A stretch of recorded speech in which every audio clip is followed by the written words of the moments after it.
Do you know what time it is?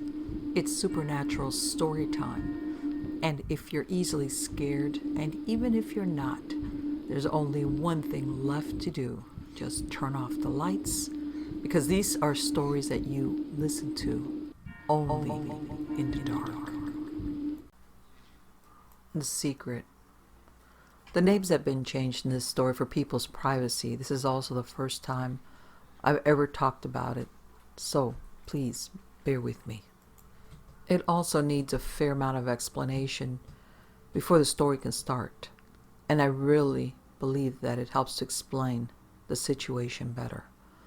I went to English boarding school from the age of 7 years, the first from 7 to 12, and then senior school from 12 to 17.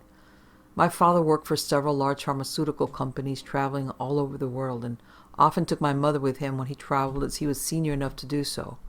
I very rarely saw them growing up except for major holidays. The boarding school I went to for senior school was quite literally in the middle of nowhere. It was single sex, as in no girls, and was linked to a monastery that had monks living there. It was a huge place, and a hodgepodge of buildings ranging from very old to very modern. Think Hogwarts in scale and beauty and architecture, but also add on several large modern buildings. Also consider that this school sits in a natural valley surrounded by almost endless land owned by the school, used for playing fields, shooting, cross-country, etc. The nearest town is over 40 minutes walk away. Students are not allowed cars. It can be a very cold and lonely place with very long, dark corridors, wooden floors, stone buildings, ramparts around the tops of the buildings, several religious statues and crosses inside the building. It's a huge school, and if boys are in one place, for example in their classes or dorms at night, the school can feel very empty and can be a very eerie place. The school also has at the top of the abbey a very famous huge bell, which chimes every hour all night long and can be heard for miles around. In most boarding schools, for at least your first year, and in mine for the first 2 years, you sleep in a dorm environment. This means quite literally one huge room with no dividers or walls between the beds, and row upon row of beds. The beds were old World War II military hospital beds. Each bed had one medium-sized cupboard next to it with a built-in cabinet for your clothes and personal effects. In the first year at my school, your dorm contained the whole year around 60 boys. Just picture it, a huge room. This is to help you to meet new friends, build companionship, and make sure no one is secluded. In your second year, you are split out to your houses and are in a smaller dorm with your house members, which are around 15 boys. These dorms have divided areas between the beds, almost like a small room with no roof inside a bigger room. The houses are split physically from each other in 4 different buildings, all with their own look and feel, their own heritage and traditions. You inherit your house from your family who went before you to the school, or it is determined by one of the old monks who lives in the monastery. Yes, like that hat thing in Harry Potter. If you don't have any family members who have been, you can never change houses. Only in very extreme cases is it considered. As the school is linked to a monastery, monks are a regular sight. Prayers are said every morning and evening in each house, and on Sunday Mass was compulsory. Monks no longer did a huge amount of teaching, but they still taught us. And so the story begins. It takes place in my second year of boarding school in our house dorms, on the last day before the end of term. Usually when lights were out, boys, being boys, would talk about the day's events. Girls or sport, and then as people drifted off, it would be getting quieter and quieter. You could tell people were approaching the dorm, as we were on the 4th floor, and you could hear the clunking of shoes on the wooden steps. When that happened, people would feign sleep, as it usually meant a teacher or prefect was coming to tell you to shut up and go to sleep. On this one particular night, everyone had drifted off when suddenly I was awoken by the sound of someone running up the stairs and the slap of sandals against the wooden steps, going right up to our dorm. I wasn't a light sleeper, so I could tell that others would be waking up as well. At first I thought it was going to be a dorm raid. That's when another house comes to attack your house in the middle of the night for a laugh especially as it's the last night of the term. But this was different. There was a real sense of urgency about the person running up the stairs. I could hear every step they took as they circled up and around each level to our floor and came bursting through the heavy fire door that was at the end of the hallway. The door had hinges that made like a crack and then a huge bang as the door swung back round to hit the stopper. Then silence. I waited in bed holding my breath, expecting someone to shout "raid" or some other suitable phrase, but instead the person who entered started mumbling words quietly. I strained my ears to hear what it was when I realized it was praying. The praying got louder and started to move down the dorm slowly. "Bless this bedroom, Lord, so that all who live in it may remain firm in your peace and persevere in your will." I could see the being pass through the entrance to my cubicle and realized it was one of the monks from the monastery, with his habit and the hood up, with an aspergillum, which is a device used to splash holy water around the room and on people. He was splashing holy water on every boy in the dorm and on the door itself. The door went crack again, and another person entered and hurriedly walked up to the monk, and together they finished the prayer with an amen, and then one of them, out of breath, said, "Upstairs, hurry!" And out they went as fast as they had come in, rushing up to the very top floor of the house, an area that was empty at night, but was used for the 1 or 2 day boys in our house. I got out of bed like a shot. "Did anyone hear that?" The other guys replied, "Yes." "What the fuck? What happened?" Everyone was awake and quite alert. No one dared leave their cubicle, but just stood on the edge, talking into the middle. "Where do you think they have gone?" "What's upstairs?" We couldn't hear them moving about, but we knew they were up there. Bang! A crazy loud smashing sound of metal hitting wood. It came from upstairs, and then shouting in unison, "Many days to come and finally arrive at the kingdom of heaven through Christ our Lord." Then crash again on the first floor above us, but this time you could hear it was metal on stone. And then silence. Everyone was silent in that dorm, just listening to the noise above. We stood there for several minutes waiting for something to happen. We could tell other floors were also awake, and there was commotion also on those other floors. Other voices could now be heard of other boys talking below us. Then the door came crashing open again, and our housemaster was standing there. "Boys, go back to bed. Nothing to worry about." People tried to ask him questions, but he just cut them off and asked them to get back into bed.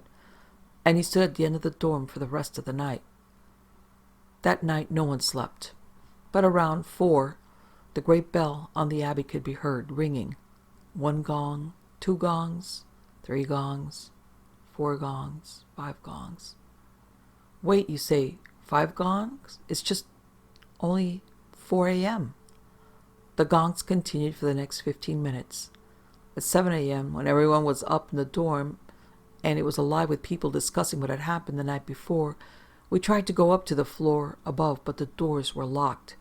At breakfast in the refectory, everyone was talking about the night's events, some of the things that happened in other dorms and corridors throughout the school. At the morning assembly, just after breakfast at around 8 a.m., the housemaster addressed us all. "Dom Philip Anders passed away last night. Many of you may have known him, and heard the abbey bell ringing this morning for every year of his life. The abbot has asked that we hold a high mass in memory of him this morning at 10. So please, go get ready." The mass was nothing unusual. Normal prayers, normal service. It was only later that evening, during evening prayers, after prep, that our house chaplain said that boys should not mess with things they do not understand, as there are forces out there that will hurt them and others. This kind of statement was nothing unusual. Being boys, we had discussed at great length exorcisms with a house priest and last rites, ceremonies, etc. The events of the last 24 hours should never be discussed outside the school grounds. Nothing more was said about what happened. We left to go away on school holiday for the next 4 weeks, and what was a wacky event stayed in our memories and was discussed amongst the boys, but never to the staff or monks for the next 4 years. The upstairs was completely revamped during the holidays and open to the boys again.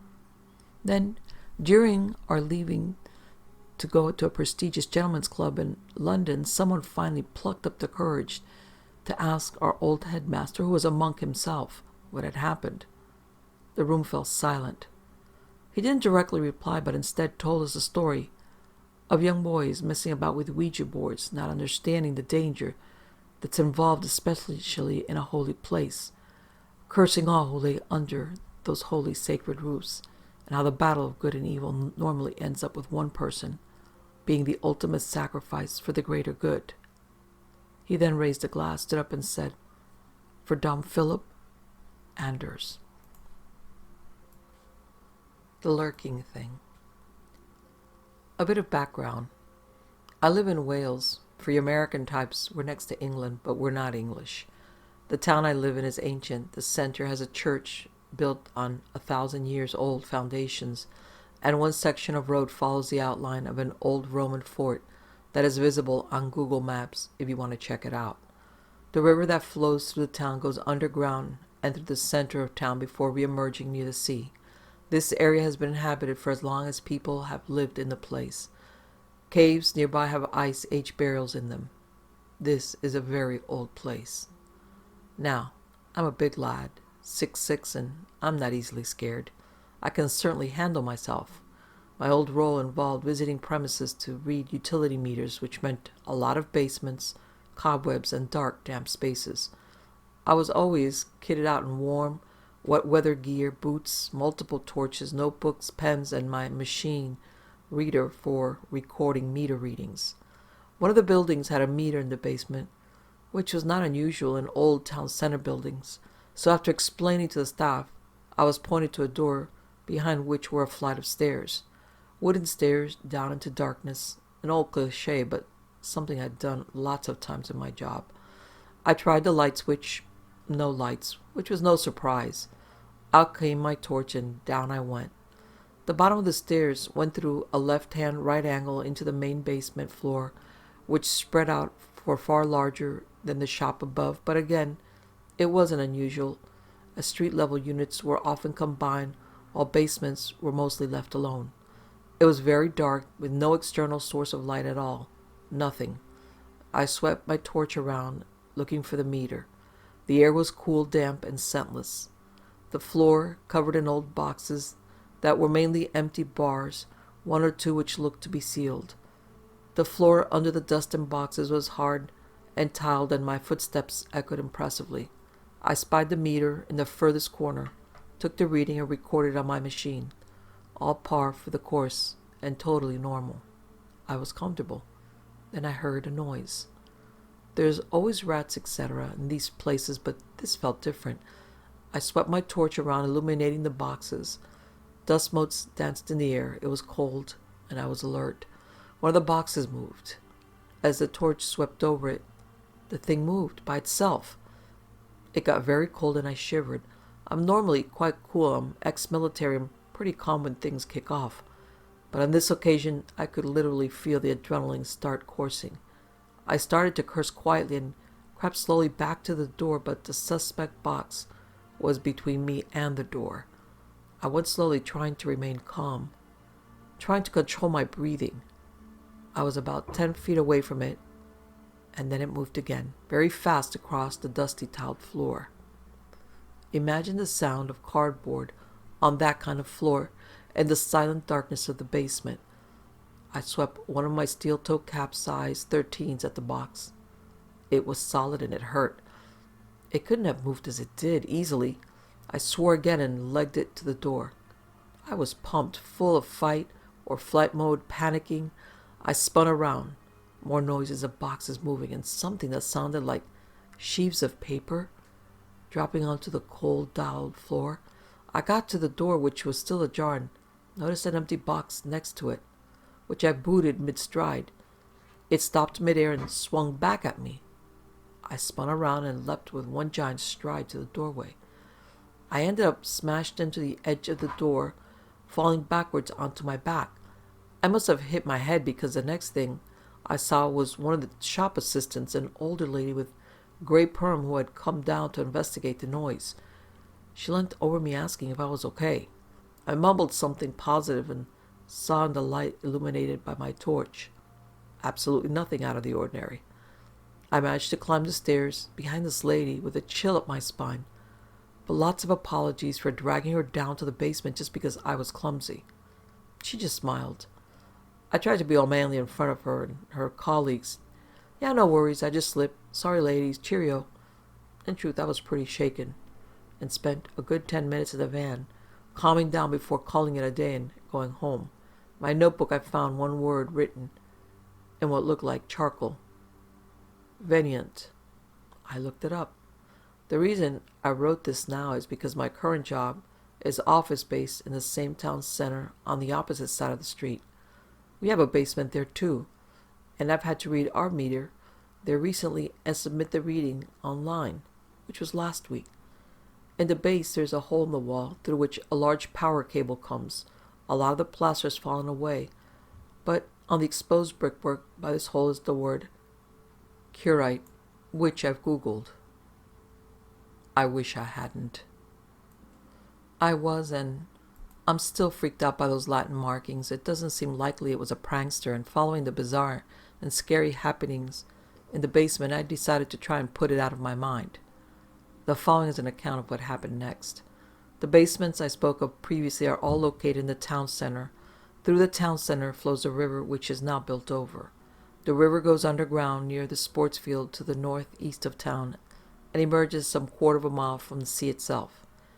It is this river that fed the early town. Besides this river, the Britons built their settlement before they were replaced by the Romans. The old parish church, the old monastery, the Victorian slums, and the workhouses all used to sit along the river's banks. It is to this river that I turn my thoughts. Next, I will tell you why.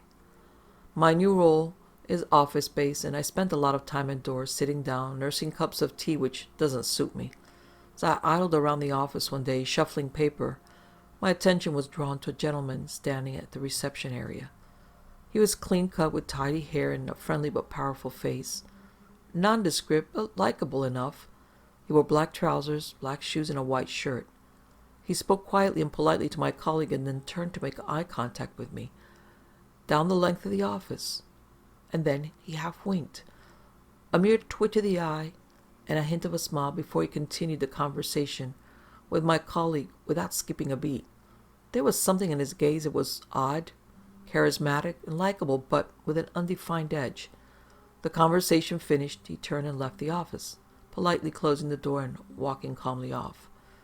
I remember it clearly, which is odd considering the sheer volume of people I deal with on a daily basis. Usually visitors have specific business with us, but my colleague recalled little of the conversation except that he was charming and special in a way that she couldn't quite put her finger on. I put it out of my mind. I see a lot of people every day, and some have something extra about them, others don't. Nevertheless, there was a clarity around the exchange that was unique. I began to see him around town, drinking coffee as I walked past, helping a young mother lift her pushchair over a shop step, or just sitting on the benches talking with people and watching the world go by. Every time he would always turn to look at me and smile in the same way he did in the office. I would smile and nod back, friendly and polite, but also wary, because there was something about him that I couldn't quite place, something familiar but strange. On Monday I saw him on a bench in town, and we continued our tradition of a smile and a nod. After collecting my lunch, I passed the same spot.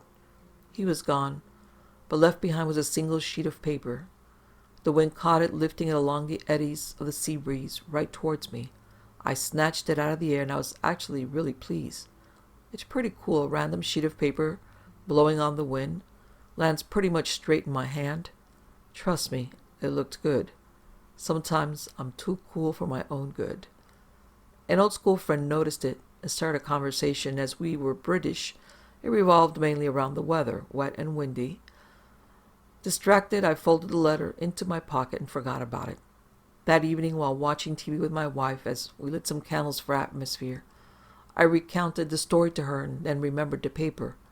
I opened it, and written in a flowing cursive style were the words, Michael, which is my name. Seek. The lights went out, the TV went off, and even the candles puffed out. All light was extinguished. The dog leapt to her feet and began to growl. I stood up and noticed the neighbors' lights were still on. In the dim light, I felt a rush of warm, potent air, rich with the scent of loamy earth. Puzzled and mildly alarmed, I picked my way to the fuse box in the front porch and flicked the breaker. The lights and TV flickered into life, filling the silence with noise again. Nothing else was amiss. "That was weird," my wife said. I muttered an agreement and folded the paper back into my pocket. We continued with our evening and went to bed for a night of restless sleep. The next morning I woke with a single image in my mind: the tunnel and the river that flowed beneath the town. I was getting nervous, and it seemed to me that stuff was happening to me and I wasn't in control. I don't like that. I resolved to fight back for want of a better phrase and decided to act rather than be acted upon. The river and the tunnel aren't too far away from my house. Despite the wet weather, the river wasn't flowing particularly high. Wellies would suffice. I still had all my wet weather gear from my meter reading days, and I decided that my reaction to these events start now. On the Wednesday, I finished work early, and as my wife was out with her parents, I decided now was the time to get stuck in. I geared up in my wellies, my wet weather thermal trousers, hoodie, waterproof coat, beanie, hat, torch, a charged mobile, reserve torch, and a sense of adventure. I locked the house up and began walking. 10 minutes later, I stood before the tunnel, a nondescript entrance, black within, the water ankle deep, flowing steadily and quietly over the light pebbles that comprised the riverbed. This felt like a big moment to me. The calm before the storm, similar to the feeling just before the referee blows his whistle to start the match. Calm focus before the fight. I noticed the gray clouds overhead, the sun struggling to penetrate through a gap in the clouds, the blue sky beyond. I noticed the trees swaying in the offshore wind and the birds enjoying the Atlantic airborne assistance. It filled me with a bit of strength. In some ways, it made my mind up. I turned towards the tunnel, lit the torch, and walked in. The torch was one of those medium-sized MacLeod rip-offs. Metal body, big, heavy end. It served both to light the way and to reassure me with its considerable heft. The plan was to follow the river under the town, see what I could find, take some snaps on the phone, and go from there. If nothing happened, as I expected, then I would simply emerge by the sport pitches. As I walked further in, I pondered aloud what I should do about the smiling man. He knew my name, for one, and then there was that note, not to mention the power outage and the indoor candle extinguishing itself. It was bizarre, and thinking about it here, under the ground, wasn't helping my nerves, so I tried to put it to one side. My voice echoed in the darkness, and the torch illuminated nothing but bare concrete walls and the river itself. The walking was slow but steady on the uneven pebbles. The light of the entranceway faded as I ventured further in. It grew steadily darker until nothing but the torch illuminated the dark. The smooth concrete walls periodically had grated openings for runoffs from the streets above. They were coated in glistening slime. It smelt foul, like an unattended fish tank. Dribbles of water came down from above, the trickling liquid giving a voice to the darkness. I walked on, and when I estimated that I must have been roughly under the town center, I saw a hole in the wall, thick plastic power cables emerging from it running deeper into the darkness. I could see nothing else from here, so I continued on. By this point, I felt like an explorer.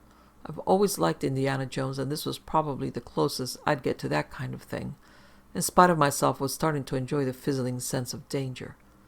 I followed the black cables and saw them curve up the wall and run over the ceiling, left to right. There was an alcove set up on a concrete step, and then a door, a big steel door with a riveted frame. Once painted white, the fetid underground atmosphere had drained it of its color and highlighted the rivets with rust. Above the door was one of those lights encased in wire that you see in motorway tunnels. It blinked on. I prayed it was a motion sensor. Behind me I heard movement. One pebble hit another, the harsh sound of stone on stone. Separately, the timber, the feel of the water changed somehow. Fuck, I whispered. I was enjoying the fizzle of danger a lot less now. The door banged hollowly, and I jumped. It began to open very slowly on its rusty hinges. The squeal of protesting metal echoed in the tunnel. In my head, I said, fuck, fuck, fuck. I had a choice, the light and the frankly terrifying door with who knows what behind it, or the river, the darkness and whatever may be disrupting the water. Fuck, fuck, fuck, I whispered. I chose the river, stepping off the platform and back into the dark, my back tight against the concrete wall. If I could have become one with the wall, I would have. I clicked the torch off, controlled my breathing, and edged slowly away from the door. The darkness devoured me. The door stopped squealing. I stopped moving. Silence, even the water seemed to stop. This lasted for what seemed like forever, and almost imperceptibly the wind picked up. One gust of cold air, scentless from deeper in the tunnel on my right, towards the faraway exit to my left. I prayed to melt into the wall. It was still silent. The river had stopped. The ever-present tug on my wellies had stopped. The pressure of the water was still there, but the flow of it was gone. I swore mentally some more. I can't explain it. I can't explain any of it. I was scared, in the dark, in the silent dark, with a fucking magic river, random wind, a mystery door. I have expected orcs to come bounding down the tunnel, although I really would have welcomed Gandalf. A pebble smashed into my nose. If there was light, I'd have been blinded by the pain. My eyes screwed up. I sank to my knees, cursing. The water was icy on my hands, but now I knew it wasn't moving. I couldn't feel it moving. Another pebble smashed into my back, my side, my boots. I got angry. I was scared, but I fought back. I stood and swung the dark magic light rip off in the blackness. I swear the thick end connected with something. It felt like hitting a hanging wool blanket. The swing continued, but resistance was encountered, but nothing flesh-like. There was still no sound. Something smashed into my face again, a punch, a slap. The only sound was what I made. I managed to open my eyes, watering like crazy from the blows to my head and face, from the air which continued to grow colder, from fear and rage, from the desperate fight of a cornered animal, because that is what I had now become. I saw the doorway, wide open. I also decided, fuck the dark, fuck whatever I hit, whatever hit me. Fuck it, I like the light now. The door and the raspy gatekeeper might be friends. I churned through the static river, feeling something behind me, my hackles rising. I leapt up the step towards the door, turning to face the darkness as I crossed the threshold. My speed meant that as I turned I half fell on my ass, but the hard concrete was softened by my thermal trousers. I was still facing the doorway, looking out, but nothing was in the tunnel. Nothing I could see. But then for a split second it seemed like a shadow approached the threshold. But at the same time, I know I didn't see it as such. Some other sense perceived it. I hope that makes sense, because the next bit doesn't. I was not alone. Hello, Michael. He stepped into the light and smiled that familiar smile. We need to talk. The Panther thing. I'd fallen out with my parents again and decided in protest to grab my MacLeod phone and go out on my own in an effort to worry my mom. Our house was surrounded by thick, dense forests. Seriously, it was an old monks' monastery that had been converted into a coach house in the early 19th century. Across from it was Dutton Manor, located on the outskirts of Preston and Longridge. The manor was tucked away up about 2.5-mile road that led through the forest and was a stone's throw away from the old hanging gallows. So yeah, pretty creepy, right? So I stormed out and began walking down the drive towards the manor house. The security lights blinked on in front of me, engulfing my path with its comforting light. I walked towards the front of the manor and down the 2 flights of steps that led to the lawn. It was massive. The owner said it was twice the size of Wembley's football pitch, and looking at it, it wouldn't have surprised me if it was. The security lights still at my back, I sat down on the hillock before the lawn to the left of the steps, so that when my mom did eventually come looking for me and apologize, I wasn't too far away for her to find me. Stupid teenager logic. I put my torch in between my knees and fumbled for my old Nokia in my pocket. Snake had always helped me when I was in a mood, and beating my top score would kill time while waiting for my anxious mom to come and find me. The security lights turned off, and I realized that in my stubbornness, I'd left myself completely vulnerable to the area's complete darkness. It was so dark that my phone disappeared in my hands, and even the bag's light powerful candle rating seemed only like a lighter flame out here. At the time, it didn't faze me. I knew the area was supposed to be haunted, but I always used to tell myself the same thing. If you believe in ghosts, they'll leave you to it. But if you don't, they will prove you wrong. So I did believe, and it had worked so far. I knew the grounds well. I knew the animals: 6 peacocks, 16 deer, 2 stags, about 150 pheasants, and a few badger and foxes here and there. I used to go on shoots every Sunday with the manor's owner, Adam, and we covered the entirety of their land frequently. So from where I was sitting, you could look right across the field and see the woods at the other side. The field was edged by a slope that led down onto a path that, if you walked, would take you right into the thick of woodland area. It was beautiful, a real country estate with so much character and quirky little outhouses dotted all over the place. I loved it and did feel safe. It sounded like, then all of a sudden, like a branch snap. And when I first heard the noise, I wasn't sure where it was. To be honest, a woodland at night is full of noises, so it didn't really trigger any warning in me at first, until I heard it again. This time it was clearly in front of me, and I'd say about 10 meters away from where I sat. My complete attention had been drawn. Something was on the lawn. I stopped playing Snake and tried to focus into the darkness, but the glare from the phone screen had done its damage. Silence followed. I sat waiting for my cue. If I heard again, I would look with a torch. Now it sounded like a snarl, like a dog that's being way too overprotective over a bone or its food and warns off potential food thieves with that low-sounding growl they do. Maybe a fox? I grabbed my mag light and shined it out into the open field. Its beam stopped midway, a figure blocking its path, and in return, the light had stopped the figure from advancing. I was sitting uphill, and I'd say about 5 foot from the ground level. My torch had stolen the shadows from something far taller than me, something facing me, just swaying gently from side to side. Its arms straight to its side and parallel to its upright posture. I shunned the beam to its face, only to be reflected by my own light. Whatever it was stood meters away from me and reflected the torch's light through what looked like cat's eyes, green piercing eyes, floating in the sea of darkness. And they looked right back at me. It carried on swaying, its head tilting from side to side like an owl, sizing up its prey. There is no way any writer of any caliber could put into words the fear that surged through me at that point, when I realized I had no idea what this thing was. It was pitch black. I was on my own. I was down at the bottom of the garden, about a 5-minute walk back to my house, and I had this thing meters away staring at me, and I had no idea what it wanted. Instinct took over.